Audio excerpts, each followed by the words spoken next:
ਤੇ ਮੈਂ ਰੋਵਾਂ ਨਾ ਤਾਂ ਕੀ ਕਰਾਂ। ਮੈਨੂੰ ਬਸ ਇਨਸਾਫ਼ ਚਾਹੀਦਾ, ਹੋਰ ਕੁਛ ਨਹੀਂ।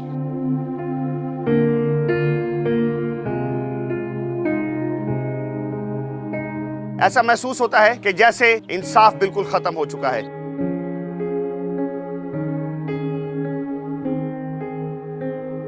अट्ठाईस साल शकील जो कि अपनी सगी खाला की इस दरिंदगी का शिकार हुआ और इस दुनिया फानी से कूच कर गया। शकील का बड़ा भाई जो कि आज से 10 साल पहले यही खाला उससे अपनी निगल चुकी है। उस वक्त कोई कार्रवाई नहीं की गई कि घर का मामला घर की हद तक रह जाए। ਸਾਨੂੰ ਤੇ 19 ਦਿਨਾਂ ਬਾਅਦ ਪਤਾ ਲੱਗਾ ਵੀ ਸ਼ਕੀਲ ਦਾ ਨਾਂ ਹੈ ਤੇ ਉਹ ਥਾਣੇ ਵਿੱਚ ਲਾਸ਼ ਪਈ ਹੈ।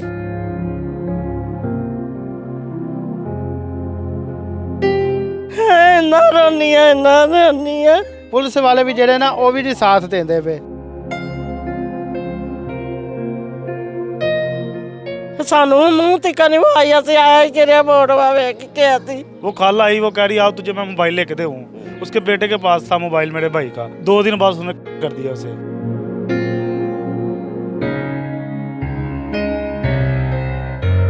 हमें थाने से कॉल आई 29 दिन बाद। शकील आपका क्या लगता है? हमने बोला हमारा भाई है। वो बोले थाने में आओ। जब थाने में गए तो हमें ये तस्वीरें दिखाई गई। बस जब नामजद बंदे पकड़े गए और उन्होंने बोला कि हमसे हो गया। 29 दिन हो गया, मैंने दरखास्त दी है। फिर मैं दरखास्त लेने गया हूँ और उन्होंने बोला इधर तो नबील के नाम की चोरी की दरखास्त है।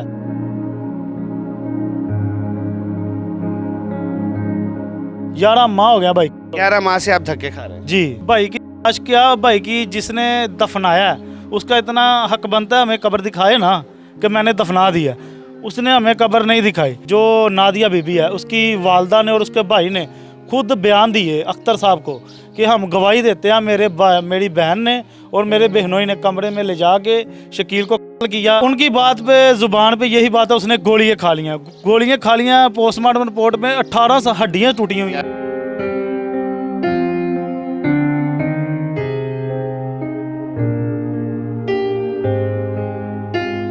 अस्सलाम वालेकुम नाज़रीन, मैं हूं नवीद राना और आप देख रहे हैं क्लिक न्यूज़। ऐसा महसूस होता है कि जैसे इंसाफ बिल्कुल ख़त्म हो चुका है। इंसाफ और निज़ाम की धज्जियां बिखेर दी गई हैं। थाना फैक्ट्री एरिया की हदूद में खोकर पिंड के अंदर एक 28 साल शकील को उसकी सगी खाला नादिया बीबी और नरगिस बीबी ने मौत के घाट उतार दिया। अफसोस का मुकाम यह है कि पुलिस उनके साथ मिली रही। दूसरा सबसे बड़ा अफसोस ये है कि शकील की ना कब्र का पता और ना उसके घर वालों को उसकी दी गई और आज लान जो हैं वो दंदनाते हुए फिर रहे हैं। बूढ़ी माँ और 2 भाई जिनमें से एक भाई अपाहिज है, इंसाफ के लिए दरबदर की ठोकरें खा रहा है। 11 से 12 माह होने के बावजूद शकील को इंसाफ नहीं मिल सका। ये निज़ाम के लिए लम्हा फिक्रिया है, ये पंजाब पुलिस के लिए लम्हा फिक्रिया है। आइए कोशिश करते हैं कि उनकी फैमिली से बात करवा सकें और बता सकें आप लोगों को कि असल माजरा क्या है। जी बिल्कुल, इस वक्त हम मौजूद हैं शकील के माँ और भाइयों के साथ। 28 साल शकील जो कि अपनी सगी खाला की इस दरिंदगी का शिकार हुआ और इस दुनिया फानी से कूच कर गया। इससे पहले भी हमें यहाँ पर आके पता लगा है कि शकील का बड़ा भाई जो कि आज से 10 साल पहले यही खाला उससे अपनी निगल चुकी है और उस वक्त कोई तफ्तीश नहीं की गई, उस वक्त कोई कार्रवाई नहीं की गई कि घर का मामला घर की हद तक रह जाए। लेकिन आज वही खाला दूसरे भांजे को लुकमाए अजल बना चुकी है। उनकी माँ मौजूद है, इनसे बात करते हैं। माँ जी, हमारे पास कोई अल्फाज नहीं है, आपकी सगी बहन ने ये काम किया है? हाँ, ਇਹਨੇ ਮੇਰੀ ਭੈਣ ਨੇ ਕੀਤਾ ਸੀ। होया किसी ਹੋਇਆ ਬਸ ਘਰ ਹੀ ਉਹਨਾਂ ਦੇ ਗਿਆ, ਇੱਥੋਂ ਲੈ ਕੇ ਗਈ ਹੈ ਜਾ ਕੇ, ਪਤਾ ਨਹੀਂ ਕੀ ਕੀਤਾ ਸੂ। ਸਾਨੂੰ ਤੇ 19 ਦਿਨਾਂ ਬਾਅਦ ਪਤਾ ਲੱਗਾ। ਫਿਰ ਅਸੀਂ ਇਹਨਾਂ ਨੇ ਥਾਣੇ 'ਚ ਬੁਲਾਇਆ ਸਾਨੂੰ। 19 ਦਿਨਾਂ ਬਾਅਦ ਤੁਹਾਨੂੰ ਤੁਹਾਡੇ ਪੁੱਤਰ ਦਾ ਪਤਾ ਲੱਗਾ ਕਿ ਉਹ ਮਰ ਗਿਆ? ਹਾਂ, ਸਾਨੂੰ 19 ਦਿਨਾਂ ਬਾਅਦ ਪਤਾ ਲੱਗਾ ਕਿ ਇਹਨਾਂ ਦਾ ਸਾਡੇ ਉਂਗਲਾਂ ਦੇ ਉਹਨਾਂ ਨੇ ਸਨਾਸੀ ਕਾਰਡ ਦੇ ਲਏ, ਉਹਨਾਂ 'ਚ ਪਤਾ ਲੱਗਾ। ਫਿਰ ਆ ਬੱਚਿਆਂ ਨੇ ਫੋਨ ਆਇਆ ਮੇਰੇ ਵੱਡੇ ਮੁੰਡੇ ਨੂੰ, ਉਹਨੇ ਆਖਿਆ ਇੰਜ ਸ਼ਕੀਲ ਦਾ ਨਾਂ ਹੈ ਤੇ ਉਹ ਥਾਣੇ ਵਿੱਚ ਲਾਸ਼ ਪਈ ਹੈ। ਬੱਚਿਆਂ ਨੇ ਮੈਨੂੰ ਇੱਥੋਂ ਤੱਕ ਨਹੀਂ ਦੱਸਿਆ। ਮੈਂ ਥਾਣੇ 'ਚ ਗਈ, ਉੱਥੇ ਜਾ ਕੇ ਡਿੱਗ ਗਈ ਹਾਂ। ਦਿਲ ਦੀ ਮਰੀਜ਼ ਮੈਂ, ਸਾਹ ਦੀ ਮੈਨੂੰ ਬਿਮਾਰੀ ਹੈ। ना रोनी है। अल्लाह पाक आपको सब्र दे। पहले बेटे के साथ क्या किया था? ਪਹਿਲੇ ਇਹਨਾਂ ਨੇ ਗੋਲੀਆਂ ਦਿੱਤੀਆਂ, ਉਹ ਆਪਣੀ ਬੇਟੀ ਲੈ ਕੇ ਗਿਆ, ਬੇਟੀ ਇਹਨਾਂ ਨੇ ਦਿੱਤੀ ਨਹੀਂ ਇਸੇ ਨੇ, ਕਿਨੇ ਹੁਣ ਮੇਰੇ ਪੁੱਤਾਂ ਦਾ ਕੀਤਾ। ਉਹਦੇ ਕੋਲੋਂ ਬੇਟੀ ਮੰਗਣ ਡਿਆ ਤੇ ਉਹਨੇ ਦਿੱਤੀ ਨਹੀਂ, ਉਹਨੇ ਇਹਨਾਂ ਗੋਲੀਆਂ ਖਵਾ ਕੇ ਉਧਰੋਂ ਹੀ ਘਾਲ ਦਿੱਤਾ। ਸਾਡੇ ਆਣ ਕੇ ਇੱਥੇ ਬੂਹੇ ਦੇ ਵਿੱਚ ਡਿੱਗਾ। ਉਹਦੀ ਕੀ ਉਮਰ ਸੀ? ਉਹਦੀ ਉਮਰ हरे 20-25 साल सी। ये दरिंदा सिर्फ औरत है भाई, ये उनके भाई मौजूद है, ये दरिंदा सिर्फ औरत है कि पहले बेटे की उम्र 20-22 साल, अब की उम्र 29 साल, ये क्या कर रही है ये? ਦੇਖੋ ਇਹਨੇ ਪੂਰਾ ਜਿਹੜਾ ਸਾਡਾ ਘਰ ਹੈ ਨਾ, ਘਰ ਜਿਹੜਾ ਨਾ ਇਹਨੇ ਜਿਹੜਾ ਨਾ ਸਾਰਾ ਘਰ ਹੀ ਸਾਡਾ ਲੈ ਗਈ ਹੈ। ਠੀਕ ਹੈ, ਅਜੇ ਤੀਕਰ ਵੀ ਜਿਹੜਾ ਨਾ ਇਹ ਔਰਤ ਜਿਹੜੀ ਹੈ ਨਾ ਇਹ ਸੱਕੀ ਖਾਲਾ ਹੈ ਤੇ ਲੇਕਿਨ ਭਰਾਲ 2 ਭਾਈ ਮਰ ਗਏ ਨੇ, ਲੇਕਿਨ ਭਰਾਲ ਇਹ ਵੇ ਕਿ ਅੱਗੋਂ ਅਜੇ ਤੀਕਰ ਵੀ ਜਿਹੜੀ ਹੈ ਜਿਹੜੇ ਪੁਲਿਸ ਵਾਲੇ ਨੇ ਉਹਨਾਂ ਨੇ ਵੀ ਜਿਹੜਾ ਨਾ ਇਹਨਾਂ ਦੀ ਤਸ਼ਫੀਸ਼ੀ ਕਰਕੇ ਤੇ ਬਾਹਰ ਛੱਡ ਦਿੱਤਾ ਇਹਨੂੰ, ਔਰਤ ਨੂੰ ਵੀ ਤੇ ਨਾਲ ਇਹਦੀ ਧੀ ਨੂੰ ਵੀ। पुलिस वाले भी साथ नहीं दे रहे? ਪੁਲਿਸ ਵਾਲੇ ਵੀ ਜਿਹੜੇ ਨਾ ਉਹ ਵੀ ਨਹੀਂ ਸਾਥ ਦਿੰਦੇ ਪਏ।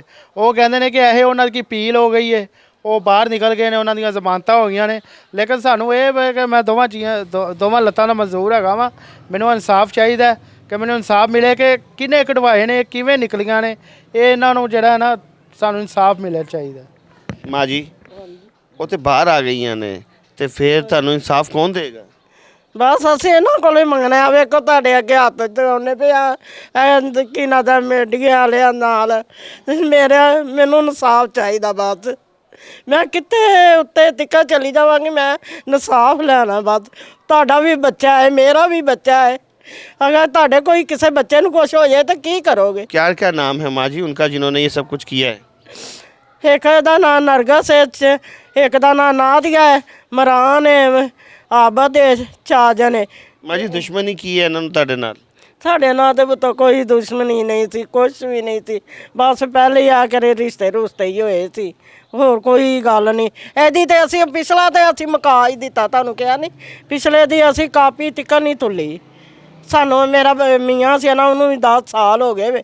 ਉਹ ਮੇਰੇ ਕਿਹੜਾ ਬੇਟਾ ਮਰਿਆ ਨਾ, ਉਹਦੇ ਤੋਂ 4 ਮਹੀਨਾ ਬਾਅਦ ਮੇਰਾ ਬੰਦਾ ਚਲਾ ਗਿਆ ਸੀ ਤੇ ਮੈਂ ਰੋਵਾਂ ਨਾ ਤਾਂ ਕੀ ਕਰਾਂ। ਮੈਨੂੰ ਬਸ ਇਨਸਾਫ ਚਾਹੀਦਾ, ਹੋਰ ਕੁਛ ਨਹੀਂ। ਇਹਨਾਂ ਨੇ ਤੁਹਾਨੂੰ ਬੋਡੀ ਦਿੱਤੀ ਤੁਹਾਡੇ ਬੱਚੇ ਦੀ? ਨਹੀਂ, ਇਹਨਾਂ ਨੇ ਨਹੀਂ ਦਿੱਤੀ। ਕੀ ਕਹਿੰਦੇ ਨੇ? ਇਹਨਾਂ ਨੇ ਦਿੱਤੀ ਨਹੀਂ। ਇਹਨਾਂ ਨੇ ਆਖਿਆ ਸੀ ਉਹ ਕਿਹੜਾ ਹੈਗਾ ਸੀ ਨਾ ਪਹਿਲਾਂ ਪੁਲਿਸ ਵਾਲਾ, ਉਹਨੇ ਆਖਿਆ ਅਸੀਂ ਨੱਪ ਦਿੱਤੀ ਹੈ। ਸਾਨੂੰ ਮੂੰਹ ਤਿੱਕਾ ਨਹੀਂ ਵਾਈ, ਅਸੀਂ ਆਇਆ ਹੀ ਕਿਰਿਆ ਵੋਟ ਵੇਖ ਕੇ ਅਸੀਂ ਬਸ ਇਹਦਾ ਹੌਸਲਾ ਕੀਤੇ ਕਿ ਇੱਥੇ ਜਾਂਦੇ। ਕਦੀ ਮਾਵਾਂ ਕੋਲ ਵੀ ਕਦੀ ਹੌਸਲੇ ਹੋਏ ਵੇ। ਰਾਤ ਦਿਨ ਰੋਨੀ ਆ ਹੱਥਾਂ ਵਿੱਚ। ਮੈਂ ਥੋੜੀ ਕਿਹੜੀ ਪੂੰਜੀ ਕੀਤੀ ਸੀ, ਮੈਂ ਆਖਿਆ ਸੀ ਮੈਂ ਉਮਰਾ ਕਰਕੇ ਆਵਾਂਗੀ। ਬੱਚਿਆਂ ਨੂੰ ਕਿਹਾ ਮੈਂ ਗੁੱਤਣੀਆਂ ਬਣਾਉਣੀ ਸਾਂ ਮਿਹਨਤ ਕਰਕੇ, ਉਹ ਵੀ ਆਂਦਾ ਪਈਆਂ ਆਈਆਂ ਮੇਰੀਆਂ। ਹੁਣ ਤਾਂ ਕਦੀ ਮੈਂ ਬਣਾ, ਕਦੀ ਕਿਦਾਂ ਦਾ ਮਰਿਆ ਨਾ, ਕਦੀ ਬਣਾ ਲੈਂਦੀ ਆ, ਕਦੀ ਨਹੀਂ, ਰੋਂਦੀ ਰਹਿੰਦੀ ਆ ਸਾਰੀ ਰਾਤ। तीशी का की ना है? यार बच्चे नहीं बताएगा। भाई आप इधर आएंगे ज़रा मेरे पास, इधर आके मेरे साथ बैठेंगे ज़रा, क्योंकि आप ज़रा मुझे तरीके से बताएंगे मेरे भाई। ये इधर आ जाएं, मेरे साथ ही आ जाएं। ये बताएं क्या वक़ुआ, ये किस तरीके से हुआ, ये मामला असल में है क्या? 2 मर्डर हो गए, आप लोग पहले मर्डर पे खामोश क्यों हुए, अब क्यों बोल रहे हैं आप, अब क्यों मीडिया में ये हाईलाइट कर रहे हैं, ये वाक़या है क्या? सर अस्सलाम वालेकुम। मैं ना दरख्वास्त करता हूँ ये कि जब पहला भाई हमारा हुआ, हम छोटे छोटे थे, 10 साल पहले की बात है। अब्बू थे छोटे, वो सांस के मरीज़ थे, तो उन्होंने बोला नहीं हमने कुछ नहीं करना, हमने ना थाने कचहरियों में धिक्के नहीं खा सकते। फिर अब ये जौन सा भाई अब मर्डर हुआ, जब हुआ है हमें नहीं पता चला, हमारे घर में फौत की हुई थी, भतीजा फौत हुआ था। वो खाला आई, वो कह रही आओ तुझे मैं मोबाइल लेके दूँ।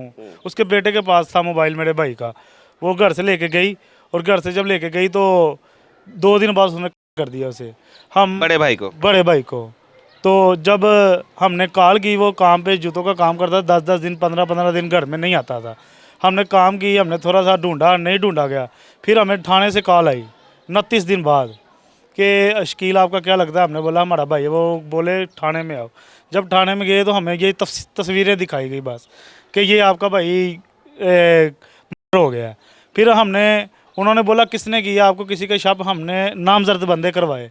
जब नामजद बंदे करवाए, नामजद बंदे पकड़े गए। जब नामजद बंदे पकड़े गए और उन्होंने बोला कि हमसे मर्डर हो गया। अच्छा, उन्होंने बोला कि हमसे हुआ है? हमसे मर्डर हो गया, मेरे पास पिक्चर मौजूद है। तो तफ्तीशी एसआई अख्तर साहब है, उनके सामने फिर अख्तर साहब ने ये भी बोला कि आप इसकी कोई वीडियो बना लें। मैंने तंजिया बोला कि वीडियो बना लें। तो फिर उन्होंने जिधर हमसे पैसे मांगे, 5 मांगा, 10 मांगा, वो मेडिकल की तरफ से जाने का मांगा, जैसे मांगा हमने दिया है।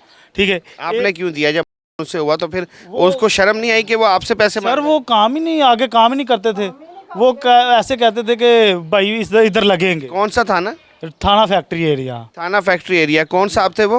एसआई अख्तर मतलब एएसआई मलक अख्तर साहब अब भी सीट पे? नहीं, वो अब हमने सीएम साहब को दरख्वास्त दी और उन्होंने कॉल की उन्होंने बोला जी मेरी ड्यूटी उधर से ख़त्म हो गया, मुझे ये केस का नहीं पता। फिर एसपी सिटी बिलाल साहब है, उन्होंने हमें मार्क किया डीएसपी के पास फिरोज वाला। आज उधर 29 दिन हो गया, मैंने दरख्वास्त दी है, फिर मैं दरख्वास्त लेने गया हूँ और उन्होंने बोला इधर तो नबील के नाम की चोरी की दरख्वास्त है। मैंने बोला मेरा भाई हुआ है। अब फिर उन्होंने बोला बाहर से दरख्वास्त लिखवा के लाओ। मैं लिखवा के लाया, फिर अब 9 दिन बाद खुद गए, हमें कॉल नहीं आई। हम 9 दिन बाद खुद गए, जब वो जाके बोला ना कि हमें दरख्वास्त दिखाएं, वो कह रहे नहीं हमारे पास नहीं है, अमला चेंज हो गया है। वो उधर खालिद साहब थे, वो चेंज हो गए और फिर हम वापस आ गए। हमारा फिर जहन था कि हम मीडिया पे आएंगे। आज 11 माह हो गए हैं, 11 माह हो गया भाई। 11 माह से आप धक्के खा रहे हैं जी। ये बताएं कि आपके भाई की आपको दी कि वो भी कुछ भी नहीं मिला भाई की लाश। क्या भाई की जिसने दफनाया है उसका इतना हक बनता है हमें कब्र दिखाए ना, कि मैंने दफना दिया। उसने हमें कब्र नहीं दिखाई। हम क्यों नहीं दिखाई? आप क्या समझते हैं कि ऐसा क्या हुआ होगा जो उन्होंने आपके भाई की आपको नहीं दी? यार ये तो जुल्म की इंतहा हो गई। जी ऐसे ही है। फिर हमने खुद अपनी मदद आपके तहत कब्र ढूंढी मोहल्ले में, इधर कोई लावारिस से दफनाया, उन्होंने क्या बोला दफनाया। हम 10वें मुहर्रम गए पिछले साल, उधर फातिहा खाने की सारा कुछ किया, हम घर आ गए।